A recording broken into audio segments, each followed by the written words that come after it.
ஆண்மையை இல்லாம குழந்தை பெக்க முடியுமா? முடியாதானே. அதே மாதிரி தான் டிசிப்ளின் இல்லாம நீங்க சக்சஸ் உண்டாக்கவே முடியாது, நீங்க ஜெயிக்கவே முடியாது.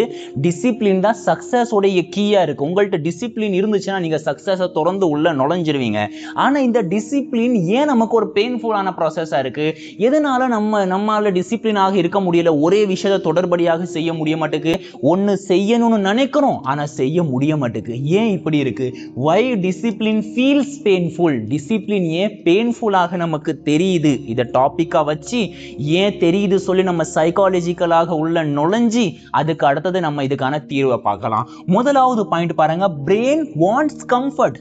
பிரெயினுக்கு எப்பவுமே கம்ஃபர்ட் ஜோன் தான் ரொம்ப பிடிக்கும். கம்ஃபர்ட்டா இருக்கிறதுல சுகமே பிரெயின் தேடிக்கிட்டே இருக்கும். நீங்களே யோசிச்சு பாருங்க, நல்லா சாப்பிட்டுட்டு வயிறு முட்டை சாப்பிட்டு தூங்குறது உங்களுக்கு சந்தோஷமா இருக்குமா? இல்ல அரைக்குறையாக சாப்பிட்டு கடுமையாக உழைக்கிறது உங்களுக்கு கஷ்டமா இருக்குமா? எது உங்களுக்கு கஷ்டமா இருக்கும்? இதான் பிரெயின் ஆசைப்படுது. பிரெயினுக்கு கம்ஃபர்ட் ஜோன் ரொம்ப பிடிக்கும். பிளஷர் பிரெயினுக்கு பிடிக்கும். உடனே ஒரு சந்தோஷம் கிடைக்குது பிரெயினுக்கு பிடிக்கும். ஈஸி லைஃப், எந்த ஒரு பிரச்சனையும் இல்லாத இலகுவான வாழ்க்கை பிரெயினுக்கு ரொம்ப பிடிக்கும். நோ டிஸ்கம்ஃபர்ட், டிஸ்கம்ஃபர்ட் பிரெயினுக்கு பிடிக்கவே செய்யாது.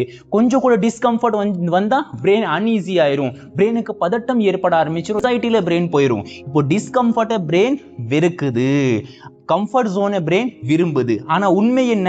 Comfort today, weakness tomorrow. இன்னைக்கு நீங்க கம்ஃபர்ட் ஜோன்ல இருக்கீங்கன்னா நாளைக்கு நீங்க வீக்னஸ் ஆக உங்களுடைய வாழ்க்கையை மாத்திக்கிட்டே இருக்கீங்க. ஞாபகம் வச்சுக்கோங்க. இன்னைக்கு நீங்க ஜிம்முக்கு போகலனா நாளைக்கு நீங்க பலவீனமாயிருவீங்க. இன்னைக்கு நீங்க படிக்கலனா நாளைக்கு நீங்க முட்டாள மாறிடுவீங்க. இன்னைக்கு நீங்க சேமிக்கல சம்பாதிக்கலனா நாளைக்கு நீங்க பிச்சைக்காரனாக மாறிடுவீங்க. இப்போ நான் சொல்ல வர்றது என்ன? இன்னைக்கு நீங்க கம்ஃபர்ட் ஜோன்ல இருக்கிறது நாளைக்கு உங்களை வீக்காக மாத்திக்கிட்டே இருக்கும்.